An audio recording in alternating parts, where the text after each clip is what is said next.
In industrial automation, speed is non-negotiable. Machines must execute thousands of commands per second to keep an assembly line moving. But there is a constant, unpredictable threat hanging over every factory floor: a sudden, total loss of power.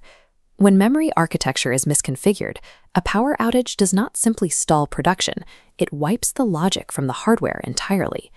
This diagram shows the physical hardware we use to solve that problem. On the left is the external programming device, typically a laptop, and it connects directly to the central PLC CPU rack on the right. By locking down a strict 5-step memory workflow across these devices, we can guarantee that the control program runs at maximum speed while remaining completely immune to power loss. In Section 5, Step 1 begins on a dedicated programming device, safely outside the factory. The code rests isolated on the laptop's hard drive. For Step 2, we download the completed code across this pathway directly into the PLC hardware. Keep in mind, a successful download doesn't mean the code is actively controlling the machinery yet. At this stage, the logic is simply resting dormant inside the processor. This isolated transfer process acts as a necessary security gateway. We ensure that only clean, finished code is loaded into the hardware before any physical movement is authorized. Moving to Step 3, the program routes into the flash storage block. In Section 3, we see its defining characteristic: power off hone ke baad bhi data safe rehta hai. This non-volatile memory is absolutely immune to sudden power loss. This is where engineers fall into the volatility trap. If you store this critical program in temporary memory, a sudden electrical power dip guarantees a catastrophic erasure. Step 3 forms the factory safety net. Because the code is locked in non-volatile flash memory, a total blackout at this exact moment results in zero data loss. While flash memory provides incredible security, it has a serious mechanical limitation. Its read speeds are far too slow to handle the split-second decisions required by moving machinery. To solve the speed issue, we move to Step 4.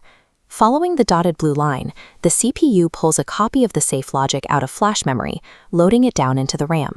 This section on important points outlines the trade-off. RAM is incredibly fast, but it is volatile. It trades permanence for rapid processing speed. The system is now ready for Step 5. The PLC CPU continuously reads from the RAM to execute logic and drive the machinery in real time. This comparison table breaks down what data RAM juggles. In the middle column, it handles the constant influx of I/O status changes directly from the factory floor. Simultaneously, it calculates active timers and perfectly synchronizes all moving mechanical parts. Every piece of this data is highly temporary, fluctuating millisecond by millisecond as the factory operates.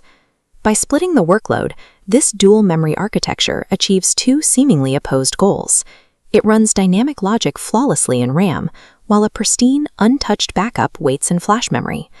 Picture a fully operational, high-stakes automobile assembly line running exactly on this configured dual memory setup. Suddenly, an unpredicted total power failure strikes the facility, instantly plunging the massive robotic floor into total darkness. This industrial example graphically details the automated recovery.